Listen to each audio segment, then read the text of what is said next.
diozu zaurietan musu ezer ezean zu minari aurpegian gezurrari egia aurrera altsasu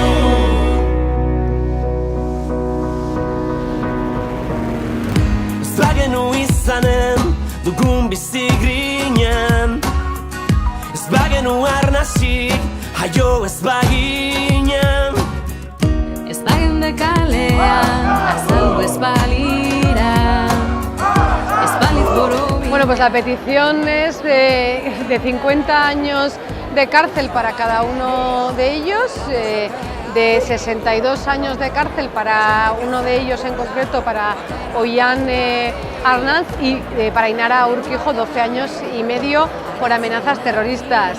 ¿Qué es esto? Pues esto es un auténtico despropósito, una auténtica burrada, una auténtica barbaridad.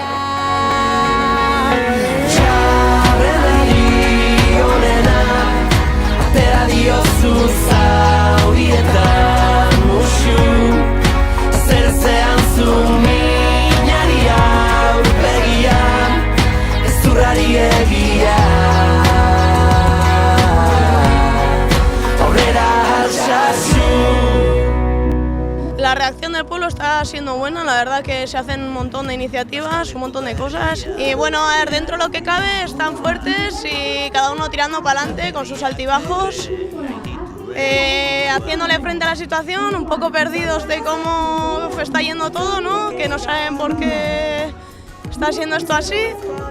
Y pues bueno, fuertes, con ganas de salir ya, de venir al Chasu y a ver si salen ya. Después de la respuesta o del planteamiento que ha dado la audiencia provincial, claramente está diciendo que no es terrorismo y que ni siquiera tiene indicios de terrorismo. Entonces, que diga eso, no las familias, sino desde un tribunal, pues ya pienso yo que se está teniendo bastante claro.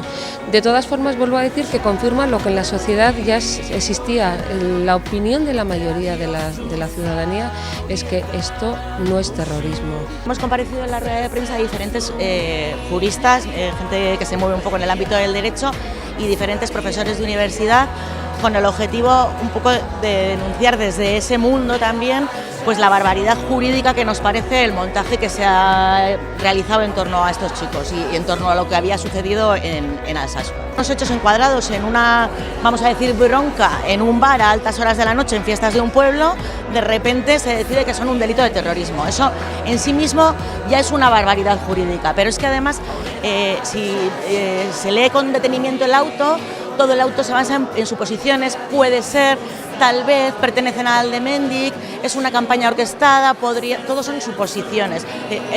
Jurídicamente no tienen ninguna base ni ninguna cuestión fundada para establecer que esto ha sido un delito de terrorismo y hemos de recordar que la ley del enjuiciamiento criminal, el artículo 2, habla de la presunción de inocencia. Queremos que se investigue lo que realmente sucedió aquella madrugada y pedimos el esclarecimiento total de los hechos, que se quieren cargar a nuestros hijos, les quieren romper la vida a nuestros hijos. Nuestros hijos e hijas no son terroristas, lo de Alsasua no es terrorismo. Yo creo que todo empieza desde el minuto cero cuando se fabrica una mentira. Y la mentira es que desde los medios de comunicación se dice que ha habido una emboscada de 50 a 100 personas contra unos miembros de la Guardia Civil y sus parejas. Esa es la gran mentira. Desberdinak izaten kapazak garela zerbait gure kontra etortzen denean kapazak garela elkartzeko eta aurrera egiteko. Bai. Orain badirudi gaudela ja amaitzear. Orduan badirudi iraila bukaeran esango digutela epaiketa noiz izango den. Orduan pentsatzen dugu hemendik 2, 3, 4 hilabetetara izango dela epaiketa. Eta horregatik ari gara esaten behar dugu jendearen elkartasuna, jendearen indarra eta denok elkarrekin lortu behar dugula aurre egitea eta gelditzea jasotzen ari garen sufrikario hau. Da horren oparo urria txarrenari honena atera diozu zaurietan musu ezer ezean zu minari aurpegia gezurrari egia aurrera altxaso, aurrera altxaso, aurrera altxaso, gezurrari egia,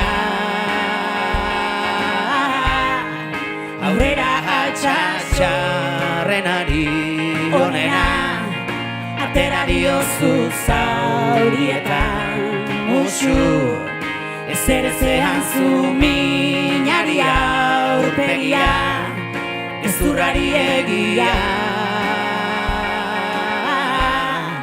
aurrera altxatxarrenari onena, atera diozu zaurietan musu, ezer ezean zu minari aurpegia, gezurrari egia, aurrera altxaso. Hau pasuek! Aurrera beti! Ona!